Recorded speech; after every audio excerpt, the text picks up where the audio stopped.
Good morning. This is Coach Brenay. I'm program manager for the Bay City facility. I have Coach Spyhalski joining us as well, and this is our teen and adult lesson plan number 5. So today we're going to start off with a good warm-up. If you guys would like to stay in place, I like to do a lot of jungle runs with the kids, so it's kind of that same sense, but we're going to stay moving in place. So we're going to begin with some high knees. So we want to bring our knees up, toes facing down every single time we explode up. So you should feel it in your legs, your hips. So from here, we're going to do high knees in 3, 2, 1, and go. Now keep moving your arms, bringing your knees up, exploding, thinking about almost like doing a kick every single time you bring your foot up. And 3, 2, 1, and time. Now, we're going to work on our Tin Mans, or if you might know these as Frankensteins, but the idea is we're going to kick our opposite side foot to the opposite side hand. So bring our foot across our body and kick. So again, across, kick.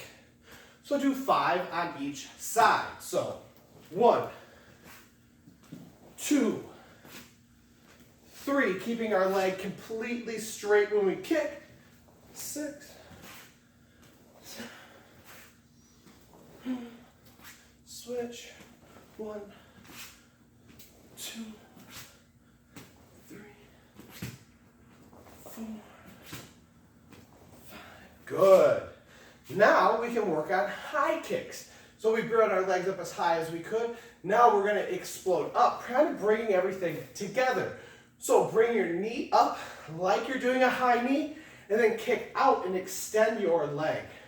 So using our rear leg, do 5 on each side. So 1, 2, 3, 4, 5, and switch. Ready? 1, 2, 3, 4, and 5. Very good. Now today we're going to be working on our jiu-jitsu, so we need to do a little bit of groundwork to get our bodies moving. So we're going to begin with working on our upper body, actually kind of our whole body here. What we're going to do is some earthworms. So we're going to walk our hands out in front of us. We're going to do a push-up, nice and easy. This is just a warm-up. Then we're going to walk our feet back to our hands, stretch ourselves back out, and then walking our hands back out again into another push-up. So do that 3 to 5 times, maybe roughly across the room and back, but bringing it back in. Now we're going to work on our forward roll. So given if we have enough space around us, a safe place to roll, but when we roll, we want to get onto our knees. And if we have a hard time rolling, understanding this, we want to roll along the back of our spine. So taking one arm, we can bring it around through our legs. And then from here, we can roll over this shoulder, pushing off with our toes and our feet, and rolling into a forward roll. So from the back side, my toes are actually doing a job here. So I bring this arm across and through. And from here, I can push with my toes and roll. So do that 5 to 10 times, or back and forth across the room. And then we can work into our bridges, because it's actually part of the technique that we're learning today. So when we do a bridge, we're actually using our hips. So some key things here. We want to keep our feet flat, our knees up, and when we bridge, we're actually going to push our hips straight up. There is so much torque in your hips. Given this is the strongest part of your body, if someone's on top of us, or we need to get someone off of us, we can bridge and push ourselves up and create space. So try this out, guys. 1, 2, 3. And if you want to make it a good workout, we want to get our back and our shoulders, our entire body off the mat. So we can use our hands to push up And it's almost like doing a reverse push-up. So up into a bridge. Now, I'm going to teach us a new technique today. So if someone is on top of us, say we are on the ground, on our back, and someone puts us into a full mount position. So coach, come on down.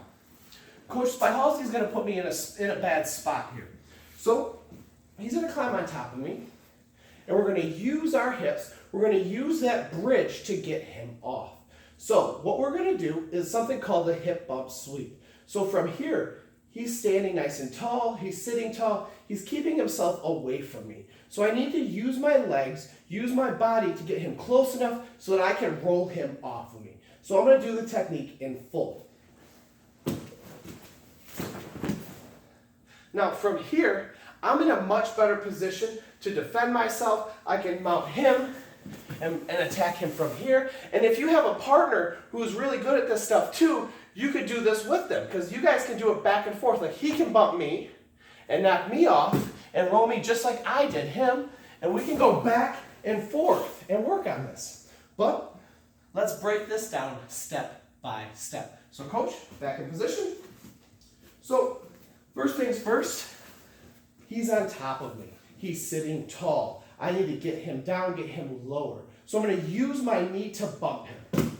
Coach now becomes a table. He has 4 legs on his table. I need to take one of the arms of his table and remove it. So I'm going to bring my arm around town here. I'm going to bring it to the outside of his arm. Now, I'm going to make a V out of my hands here. I'm grabbing with a gorilla grip onto my wrist, attacking the joint of his elbow. So I'm making a V between my hands here. I'm attacking that elbow, bringing his hand off of the floor and creating some leverage here. Now I'm pulling his arm nice and tight to my body so he can't get up and move. Now I'm bringing the same side foot around. So if you guys notice, this foot comes around and I'm tucking it next to his ankle. So from here, I have both sides of this table ready to roll in that direction. So I have his foot locked. Now I can bridge my hips up and roll him to the side. So if you guys noticed, when I did that move, coach is a pretty big guy. I did that move and my voice didn't change at all. I'm using the torque from my hips. So I mentioned that earlier. Use your hips when you do this technique. So in full, we can do this together. We can now bump, arm around, sweep, bring that arm in, getting the leverage, foot around, hips up, and roll. So now from here, we can add in a little attack.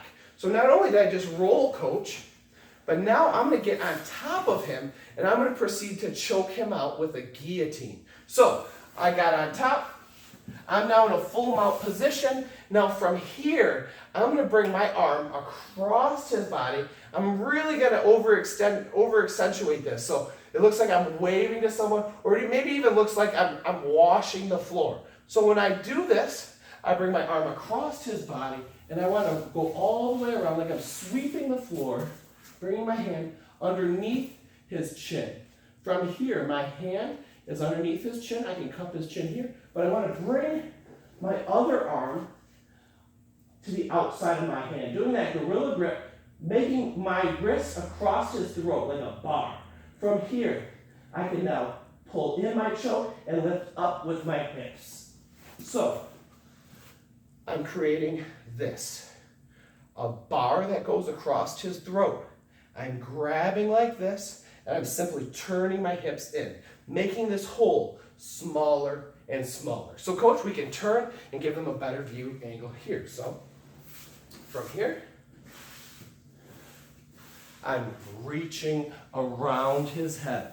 I bring my hand across his face, and I'll bring this hand in, and I go in for the choke. So, it's a very subtle move. It's not a giant choke. So when your partner taps, make sure you let go. But the general idea is this. You sweep around, you go around the head. We grab the hand, we bring it in, closing this hole up, creating an angle so that we can strangle. So try this out 4 or 5 times on your partner and then switch. So guys, moving forward, let's do some conditioning and let's get our bodies ready to move forward for the day. So we're going to begin with some slow push-ups. So what we're going to do is we're going to do our push-up, and as we go down, we're going to hold it out for 5 to 10 seconds. So as we go down, it's about a 10-second push-up. So we start high, and I say down, 1, 2, 3, 4, 5, 6, 7, 8, up. See how long you can hold it even as you go down. 1, 2, 3, 4, 5, 6, 7, 8. 1, 2, 3, 4, 5. But you want to hold it out as long as you can every single time. Make it slow as you ease yourself down. Do that 5 to 10 times so you really feel it. And then we can work into planks. So we're going to get into a plank position now. Our arms, our shoulders, our upper body should be feeling it. So now we can hold this for 30 seconds to roughly 1 minute. Working on our core, working on our abs. And don't forget to breathe. Now hold it, nice back straight on our arms and wrists. Not touching anything but our arms and our toes. Keep breathing, keep working. In 5, 4, 3, 2, 1, and time. Very good job, guys. And if you want to get a good workout, do this a couple times. Really practice these skills. And if you get some free time, do some shadow boxing. Think about when these moves can be applicable. But really, we're martial artists. We're always thinking about the what if. So I want you guys to kind of think about that. Think about being proactive versus being reactive. So martial artists, if I don't hear from you, good afternoon, good evening, and good night. Thank you.